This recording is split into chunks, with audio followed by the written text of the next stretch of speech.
Hello and welcome to this bonus episode of Straight Talk with my guest, Multnomah County District Attorney Mike Schmidt. I'm Laural Porter.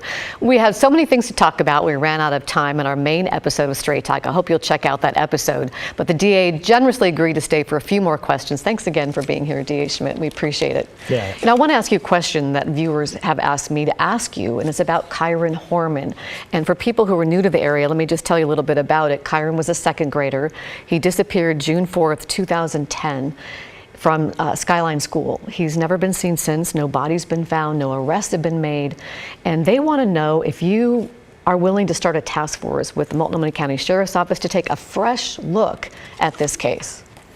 Well, so first and foremost, in any case like this, you got to start with the human beings. And, it's an awful case whenever you lose a child. I'm a father of small children. I can't imagine. And so I hear from folks on a regular basis, on a daily basis on my social media. They say, hey, what are you doing about this case? And I don't mind that at all, because if I was them and I was a parent, I'd be doing the exact same thing. So first and foremost, this is a really important case for us to look at.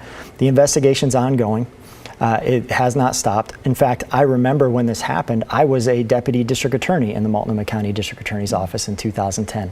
So I remember when this first happened and rocked our community. I'm still committed and talking with the sheriff. I have a deputy district attorney assigned to this case. And so that we've been in communication with Kiren's mother. And so when and if there is something for us to do and we're able to bring charges, we're absolutely going to do that. We have not given up, but the case is ongoing. So it's not considered a cold case? It is not considered a cold case. His mom, Kiren's mom, Desiree Young, has wanted a one-on-one with you. Have you been able to do that? We offered that. I know that she sat down with the sheriff, and the sheriff offered it on my behalf and said we were willing to. My deputy district attorney, Amanda Nadell, senior DDA who's in charge of the case, also offered it. At the time, she said that she wasn't interested, but I'm absolutely willing to sit down with her if that's what she'd like to do.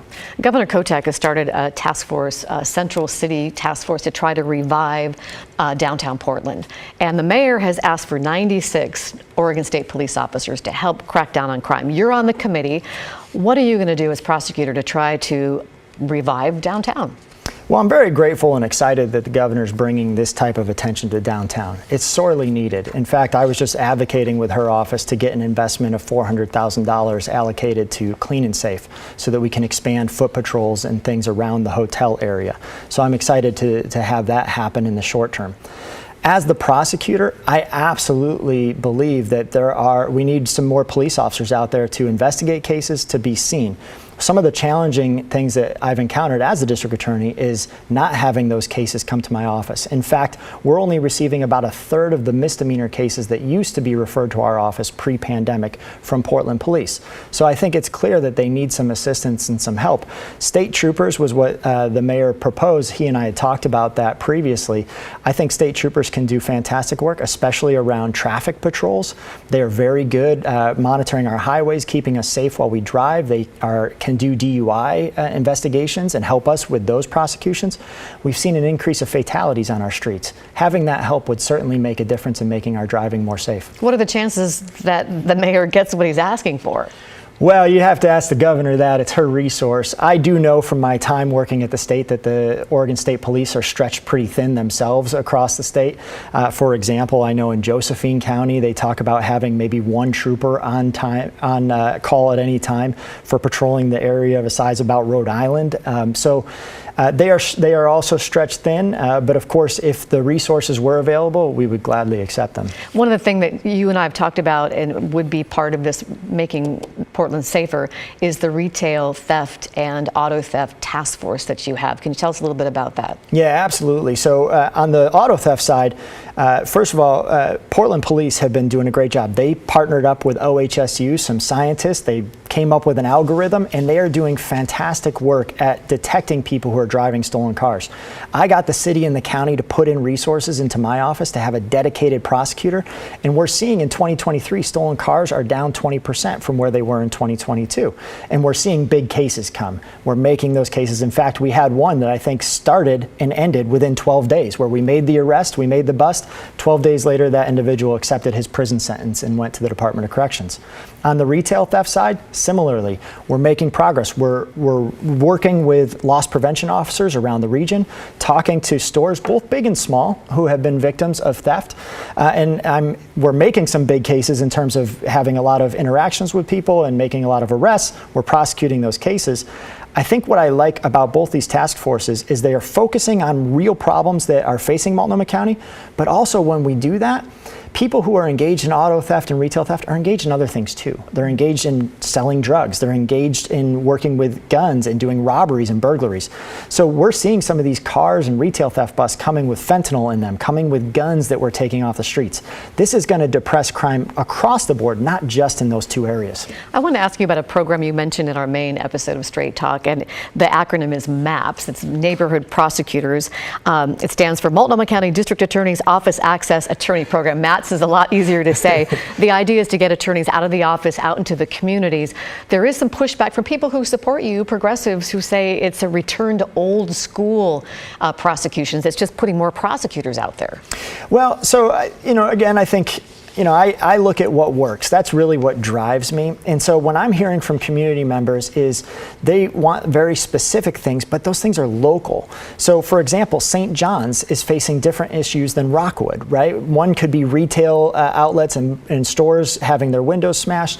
Rockwood, we're seeing gun violence in juveniles. Old Town, different problems. So having a prosecutor actually out in the community, co-locating with community-based organizations, having those relationships with law enforcement allows us to kind of tailor our approach.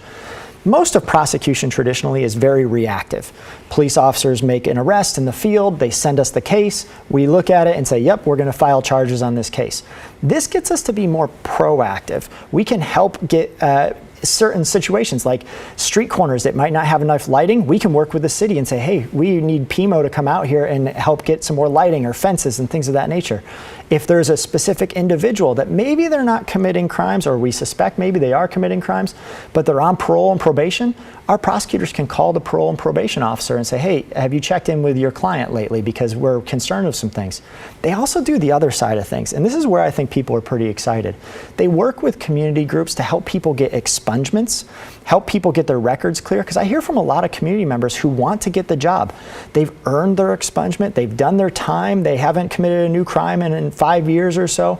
And so now how do we help them move on with their lives? Because that's part of public safety too. If people are trapped in cycles where they can't get a job, can't get housing, can't attend high school to see their kids' basketball practice, that doesn't make us more safe as a community. When people do the hard work of changing their life, we need to be there to help them get back on the right track. And our neighborhood prosecutors do that as well.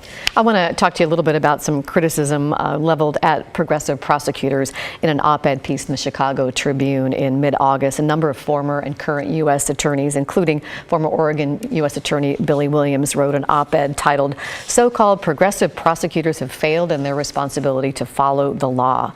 And they mentioned the former San Francisco DA that we talked about in the main episode of Straight Talk, Chesa Boudin, and some other progressive prosecutors. I think the one in Chicago, they wrote, "So-called progressive prosecutors are not progressive in the traditional sense of the word. They are politically driven and have served only to degrade the quality of the criminal justice system in communities throughout the United States." What's your response to that? Well, I think that's an old, outdated way of looking at the criminal system that really believed in that kind of lock 'em up era is the way to send a message, the tough on crime crowd. Those of us who are trying to do something progressive, they say, or what I think of as smart on crime, is we're really looking at data and research and saying, hey, what is the intervention that is going to make us most safe? And that means less victims in our community.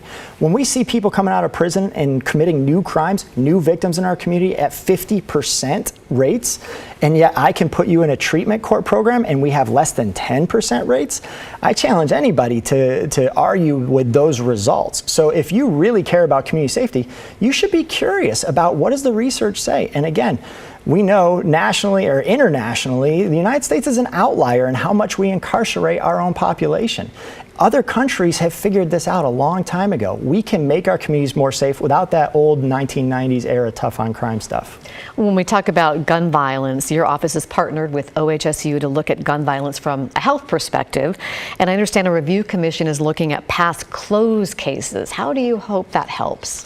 Well, so with gun violence, I see my role is kind of two different roles.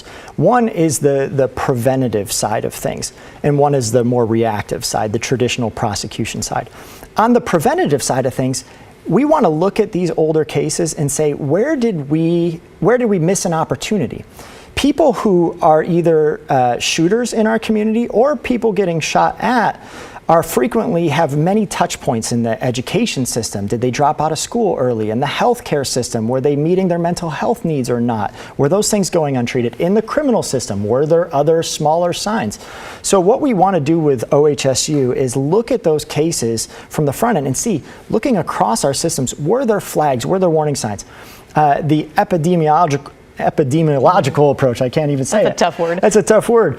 To looking at how can we do prevention. It's just like seatbelts in cars, right? People were dying in cars without seatbelts, so they said, hey, how do we get upstream of this? We put seatbelts in cars to save lives. Are there things that we're missing? And so that's my hope, is getting on the preventative side of that. Also, a big part of this is gun control. Just common sense gun laws. I was proud to join the Attorney General on supporting the making ghost guns illegal. That passed the legislature. Unfortunately, the Republicans did a walkout and prevented us from passing some other common sense gun reform legislation. But I talked to police officers on the streets, and they're seeing more guns than ever. And a lot of the homicides and gun violence cases that I'm seeing in my office have to do with what might have previously been a fist fight at a bar where some people were drinking. But if people have guns in their pockets, it ends up being a shooting. And so we also got to talk about common sense gun legislation. You have about a year and a few months left in your first term. What do you hope to accomplish? What is your main goal in the time that you have left? One of the things that I love about this job is it really puts me in a situation to look at the challenges facing us. So catalytic converter theft, for example, was, when I first got started, a huge issue. Now down 40%. We were able to do some things that really curbed that. So now I'm focusing, of course, on auto theft and retail theft, which we've talked about, gun violence. I like being able to focus on the things that are most challenging to our community. So as we go forward, I want to continue to have that conversation with community members. I think there's a lot to just disorder on our streets. I think that other partners need to step up and do more with cleaning up the trash, graffiti abatement. We need to make our community feel safe again. And that is about crime and holding people accountable, but it's also about other things and just cleaning up the disorder. So I'm excited. These are challenging times, but I'm really excited to continue this work because I see the results we're getting. It's got to be frustrating sometimes when you talk about, I'm just thinking that you talked about graffiti abatement, and ODOT says it's run out of money and it can't clean up the graffiti. So, I mean, that's got to be frustrating when you talk about your partners, but not everybody is able to step up. It is frustrating. I also get out there myself and volunteer with groups like Solve. I have gone to a neighborhood association and painted over some graffiti myself with them. I'm always impressed and so inspired by community members in Portland and Multnomah County who just really love where we live, and they're pitching in. So yeah, of course, when I hear things like that ODOT doesn't money, but I'm also just blown away by our neighbors that are willing to get out there and roll up our sleeves. Shouldn't be the answer, but it's a big part of all of us taking some ownership of our community. Well, DA Mike Schmidt, thanks for joining us for this bonus episode of Straight Talk, and thank you for watching and listening to our podcast. Join us next week for Straight Talk.